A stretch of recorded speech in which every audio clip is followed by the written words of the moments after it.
Hello दोस्तों, आप लोग कैसे हैं।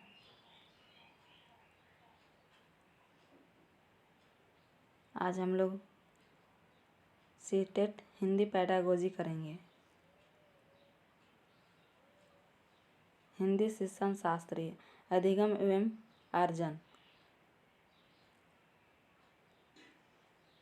आज फर्स्ट क्लास है। चलिए शुरू करते हैं।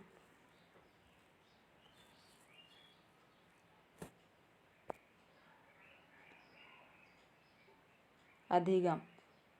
अधिगम का अर्थ होता है सीखना और अर्जन का अर्थ होता है अर्जित करना, ग्रहण करना। भाषा अधिगम से तात्पर्य उस प्रणाली से है जिसमें बच्चा स्वयं प्रयास करता है तथा उसके लिए कुछ आवश्यक परिस्थितियां होती है। अधिगम विद्यालय या किसी संस्था में होता है। अधिगम को सीखा जाता है दोस्तों। उसको सिखाने के लिए टीचर होता है, उसको सिखाने के लिए स्पेशल जगह होता है, जैसे विद्यालय, संस्था, जैसे लाइब्रेरी। ये सारी अधिगम सीखने की जगह है। अर्जन। भाषा अर्जन एक ऐसी प्रक्रिया है जिसके अंतर्गत बच्चा अपने आसपास वातावरण, परिवार में रहकर भाषा को सीखता है। वह दूसरों का अनुकरण करके भाषा सीखता है। एक प्राकृतिक प्रक्रिया है। इसके लिए कोई औपचारिक साधन की आवश्यकता नहीं होती। यह एक प्रकार से मातृभाषा या क्षेत्रीय भाषा होती है।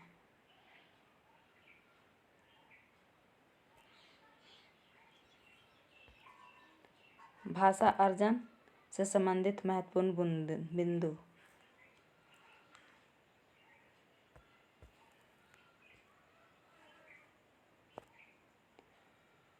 भाषा अर्जन व्यवहारिक पद्धति है। इसमें अनुकरण मुख्य भूमिका होती है, यानी किसी की बात सुन करके सीखना। दूसरों का सुन करके वो सीखते हैं। उसमें उसका कोई प्रयास करना नहीं पड़ता है, किसी चीज़ को कठिनाई करना पड़ता है, वो स्वाभाविक रूप से सीख जाता है। भाषा अर्जन में बच्चों को कोई प्रयास नहीं करना पड़ता। भाषा अर्जन की प्रक्रिया सहज और स्वाभाविक होती है। इसके किसी अन्य भाषा की आवश्यकता नहीं होती। भाषा अर्जन सर्वाधिक महत्वपूर्ण समाज का होता है दोस्तों।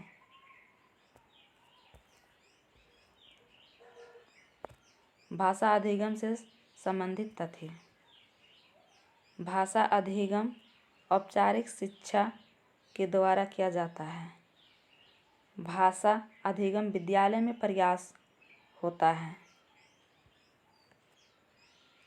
भाषा अधिगम में बच्चे को प्रयास करना पड़ता है दोस्तों। भाषा के नियम सीखे जाते हैं, जबकि अर्जन को नहीं सीखा जाता, उसको अर्जित किया जाता है, उसको अनुकरण किया जाता है। व्याकरण की आवश्यकता होती है। भाषा अधिगम के द्वारा मानक भाषा सीखी जाती है। भाषा अधिगम से शिक्षक विद्यालय दोस्तों पाठ्यक्रम, पाठ्य पुस्तकें, शिक्षा पद्धतियाँ आदि की भूमिका रहती है। भाषा से संबंधित कुछ मनोवैज्ञानिकों के विचार। पालो और स्किनर नकल वे रखने से भाषा की क्षमता प्राप्त होती है। रटने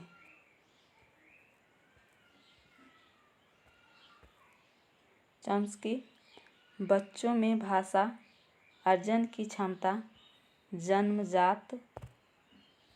जन्मजात होती है।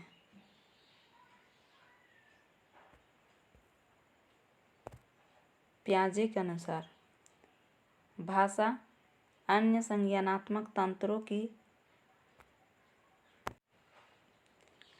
साथ अंतःक्रिया के माध्यम से ही विकसित होती है। वाइगोत्स्की के अनुसार बच्चे की भाषा समाज के साथ संपर्क का ही परिणाम है।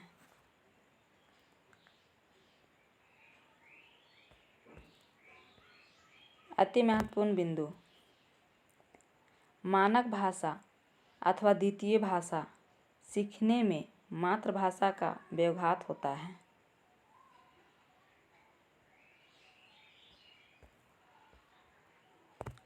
स्कूल आने से पूर्व बच्चे अपनी मातृभाषा का प्रयोग जानते हैं दोस्तों।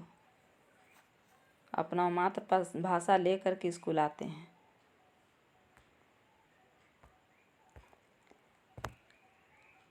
बच्चे स्कूल आने से पूर्व ही अपने भाषीय पूंजी से लैस होती है।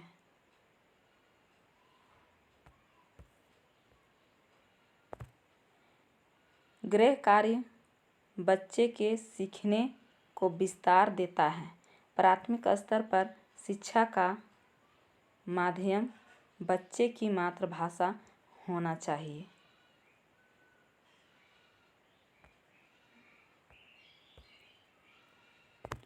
प्राथमिक स्तर पर बच्चे को भाषा सिखाने का मुख्य उद्देश्य यह होता है कि बच्चा जीवन की विभिन्न परिस्थितियों में भाषा का प्रयोग कर पाए।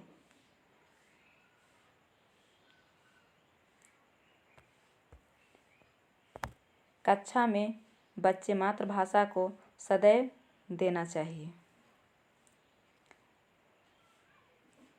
कक्षा में मातृभाषा की विविधता संसाधन के रूप में कार्य करती है। प्राथमिक स्तर बच्चे को भाषा प्रयोग में के अधिक स्तर बच्चे को भाषा अधिक अवसर देनी चाहिए। यह भाषा शिक्षण के लिए सबसे अधिक आवश्यक है। जितना बच्चा को बात करने की अवसर देंगे उतना ही एक दूसरे से आदान प्रदान भाषा के करेंगे और लोग सीख जाएंगे।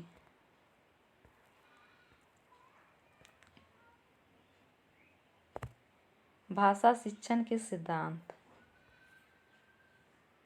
अनुबंध का सिद्धांत। शिशुअवस्था में बच्चा किसी शब्द को सीखता है तो वह उसके लिए मूर्त होता है। इसीलिए किसी मूर्त वस्तु से उसका संबंध जोड़कर उसे शब्द सिखाया जाता है। जैसे दूर शब्द वाले के साथ साथ उसे जी दूध है, ये दूध शब्द वाले के साथ साथ उसे दूध भी दिखाया जाता है। वो देख करके ही सीखता है, वो बिना देखे नहीं सीख पाता है। अनुकरण का सिद्धांत। बालक अपने परिवार या समाज में बोली जाने वाली भाषा का अनुकरण करके भाषा अर्जित करता है। इसीलिए यदि परिवार या समाज में त्रुटिपूर्ण भाषा का प्रयोग होगा तो बच्चा भी त्रुटिपूर्ण भाषा ही सीखता है। बच्चा जिस माहौल में रहेगा वही माहौल में वो ढल जाएगा। वही माहौल का भाषा, वही माहौल का रहन सहन, सब कुछ वही माहौल में रह जाएगा तो वैसे ही सीखेगा जैसा उसका माहौल में रहेगा। अभ्यास का सिद्धांत। थॉर्नडाइक ने कहा है, भाषा बिना अभ्यास के ना तो सीखी जाती है और ना ही उसकी कुशलता को बरकरार रखा जा सकता है। इनके अलावा भी भाषा के कई अन्य छोटे छोटे सिद्धांत हैं, परंतु यह ज़्यादा महत्वपूर्ण है दोस्तों।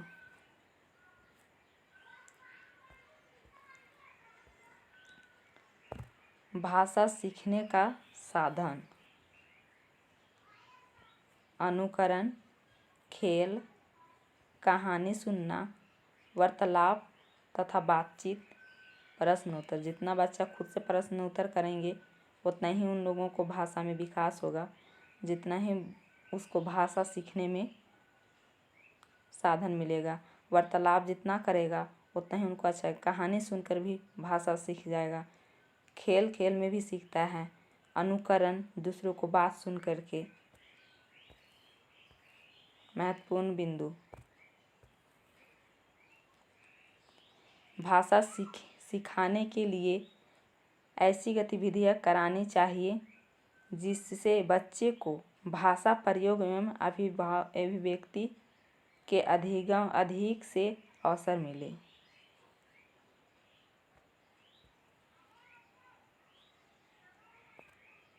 भाषा सीखने का व्यवहारवादी दृष्टिकोण अनुकरण पर बल देता है। भाषा शिक्षण में सबसे अधिक महत्वपूर्ण भाषा प्रयोग के अवसर देना। जितना बच्चों को अवसर मिलेगा बात करने के, जितना एक दूसरे से कांटेक्ट होगा, उतना ही उन लोगों को भाषा बढ़ेगा और भाषा पर महत्व अधिक जानकारी प्राप्त करेगा। भाषा शिक्षक की प्रक्रिया अन्य विषयों की कक्षा में भी चलती रहती है, क्योंकि किसी भी विषय को पढ़ने के लिए संप्रेषण की आवश्यकता होता है। संप्रेषण की आवश्यकता होता है दोस्तों। नेक्स्ट पॉइंट है, भाषा शिक्षण में कविता, कहानियों का प्रयोग करना चाहिए ताकि बच्चे भाषा सीखने में रुचि ले। जितना वो लोग कहानी सुनेगा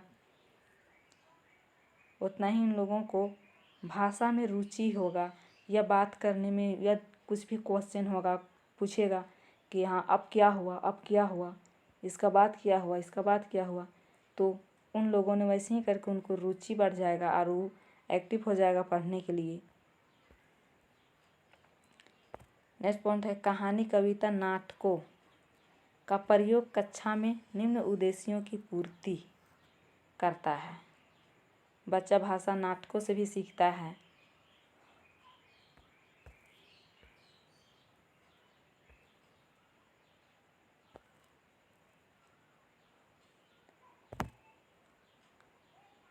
बच्चों को इसमें आनंद आता है दोस्तों। बच्चे विषय में रुचि लेता है। बच्चे अपने संस्कृति को जोड़ते हैं। शब्द भंडार, कल्पना शक्ति, चिंतन, सर्जन आदि कौशलों का विकास होता है।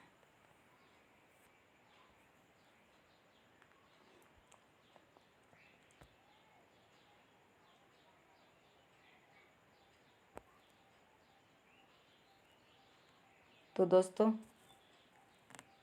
आज की वीडियो में हम लोग भाषा अधिगम एवं भाषा अर्जन पढ़े हैं। अगर आप लोगों को अच्छा लगा हो तो कमेंट करके ज़रूर बताइएगा। तब तक के लिए टेक केयर एंड बाय।